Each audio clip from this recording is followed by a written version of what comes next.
यानी समाचार प्रदान करने वाले अनेक साधनों के बारे में पढ़ा। उसने सबसे पहले पढ़ा हमने प्रिंट माध्यम के बारे में, जिसमें पत्र पत्रिकाएं आती है, उसके बारे में पढ़ा हमने। इसके बाद हमने पढ़ा रेडियो के बारे में, रेडियो की कमियां पढ़ी, उनके गुण पढ़े।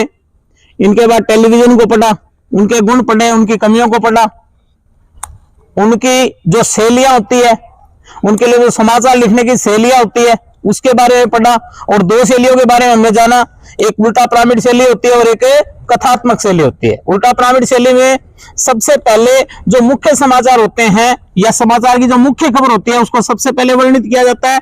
मध्य भाग में जो कम महत्वपूर्ण होती है उसको वर्णित किया जाता है, और सबसे जो अंतिम भाग होता है उसमें सबसे कम महत्वपूर्ण खबर होती है उसको वर्णित किया जाता है। इस प्रकार उल्टा पिरामिड शैली को कितने भागों में बांटा जाता है? 3 भागों में बांटा जाता है। कितने भागों में? 3 भागों में बांटा जाता है। पहला भाग जिसको हम क्या कहते हैं? इंट्रो। क्या कहते हैं? इंट्रो। और उसका दूसरा नाम क्या होता है? मुखड़ा। यानी समाचार का मुखड़ा या इंट्रो उल्टा पिरामिड शैली का प्रमुख भाग होता है।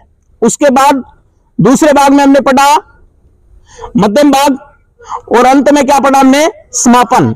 समापन के रूप में जो खबर होती है वो सबसे कम महत्वपूर्ण खबर होती है। ठीक है। उसके बाद हमने कथात्मक शैली के बारे में पढ़ा। कथात्मक शैली में क्या होता है?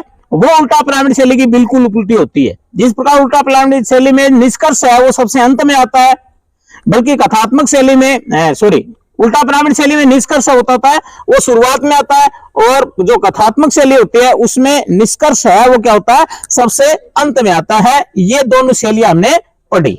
आज हम पढ़ेंगे इंटरनेट। इंटरनेट पत्रकारिता कहें, ऑनलाइन पत्रकारिता कहें, साइबर पत्रकारिता कहें या वेब पत्रकारिता कहें, ये तीनों सबके एक के ही नाम है, इंटरनेट के नाम है। इसे आप कुछ भी कह लीजिए, आप इसे चाहे जो कहे, नई पीढ़ी के लिए अब यह आदत सी बनती जा रही है। यानी आजकल की जो युवा पीढ़ी है वो इंटरनेट का इस्तेमाल है वो सबसे ज्यादा कर रही है। ये इनकी आदत में बंधे हुए लोग, इनसे पीछा नहीं छूट रहा है, लगातार इंटरनेट से जुड़े हुए रहते हैं। आदत से बनती जा, जो लोग इंटरनेट के व्यस्त हैं या इन्हें 24 घंटे इंटरनेट की सुविधा उपलब्ध है, उन्हें अब कागज पर छपे हुए अखबार उतने ताजे और मनमोहक नहीं लगते। पहले क्या था? प्राचीन काल में सारे जो समाचार प्राप्त होते थे वो हमसे किससे प्राप्त होते थे? अखबार से प्राप्त होते थे, रेडियो से, टेलीविजन से प्राप्त होते थे। लेकिन आजकल जैसे इंटरनेट की शुरुआत हुई, इंटरनेट की शुरुआत के बाद जो समाचार है वो किसके माध्यम से प्राप्त होने लगे? इंटरनेट के माध्यम से प्राप्त होने लगे। और जो प्राचीन काल के जो समाचार प्रदान करने वाले साधन थे उनसे अब लोग क्या होते हैं? पीछा छुड़वा रहे हैं या उनकी तरफ ध्यान नहीं दे रहे हैं। उन्हें हर घंटे 2